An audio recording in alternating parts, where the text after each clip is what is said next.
1962 সালের অক্টোবর মাস বিশ্ব তখন পারমাণবিক যুদ্ধের এমন এক দ্বারপ্রান্তে দাঁড়িয়ে যা মানব ইতিহাসের আর কোনো সময় দেখা যায়নি। সোভিয়েত ইউনিয়ন মার্কিন উপকূল থেকে মাত্র 90 মাইল দূরে কিউবায় পারমাণবিক ক্ষেপণাস্ত্র মোতায়েন করছে। তৎকালীন মার্কিন প্রেসিডেন্ট জন এফ কেনেডির এই ঘোষণার পরপরই চরম উত্তেজনার সৃষ্টি হয়।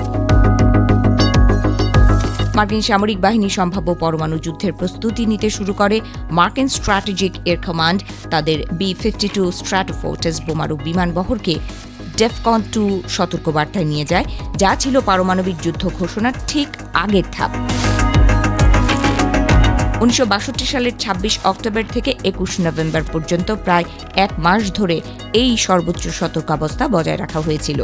এই দীর্ঘ সময়ে মার্কিন বিমান বাহিনীর মোট B-52 বহরের প্রায় 8 ভাগের 1 ভাগ বিমান সবসময় আকাশে উড়ন্ত অবস্থায় রাখা হয়, আর বাকি বিমানগুলোকে রাখা হয়েছিল মাত্র 15 মিনিটের গ্রাউন্ড অ্যালার্টে, যাতে প্রেসিডেন্টের নির্দেশ পাওয়ার সাথে সাথেই সেগুলো ইঞ্জিনের গর্জন তুলে সোভিয়েত লক্ষ্যবস্তুর দিকে রওনা হতে পারে।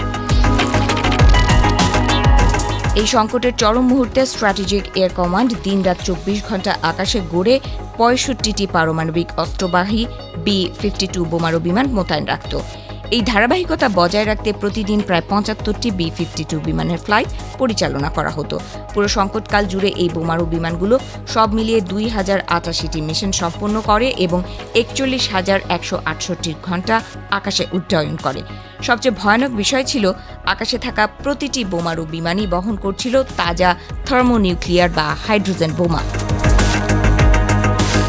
টানা এক মাস ধরে আকাশে 65টি বিশালাকার বোমারু বিমান ভাসিয়ে রাখা মোটেও সহজ কোনো কাজ ছিল না। এর জন্য প্রয়োজন হয়েছিল ইতিহাসের অন্যতম বিশাল আকাশপথের রিফুয়েলিং বা জ্বালানি সরবরাহ অভিযান। আকাশে থাকা B-52 বিমানগুলোতে জ্বালানি সচল রাখতে প্রতিদিন 133টি KC-135 স্ট্র্যাটো ট্যাঙ্কার বিমান উড্ডয়ন করত। এই ট্যাঙ্কার বিমানগুলো আর্কটিক এবং আটলান্টিক মহাসাগরের ওপর নির্দিষ্ট পয়েন্টে বোমারু বিমানগুলোর সাথে মিলিত হয়ে জ্বালানি সরবরাহ করত এবং ঘাঁটিতে ফিরে এসে পুনরায় জ্বালানি নিয়ে আবার আকাশে উঠত।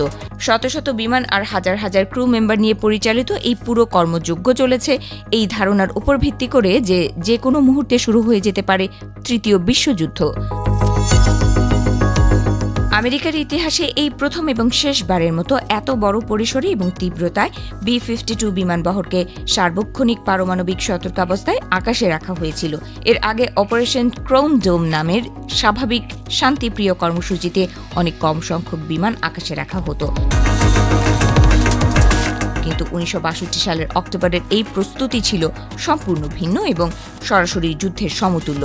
21 নভেম্বর যখন এই সংকটের অবসান ঘটে এবং সতর্কাবস্থার মাত্রা কমিয়ে আনা হয়, তখন B-52 এর ক্রু মেম্বাররা শেষমেশ স্বস্তির নিঃশ্বাস ফেলেন, যারা কিনা মানব ইতিহাসের সবচেয়ে কাছাকাছি চলে আসা এক পারমাণবিক ধ্বংসযজ্ঞের একদম প্রথম সারির সাক্ষী হয়েছিলেন।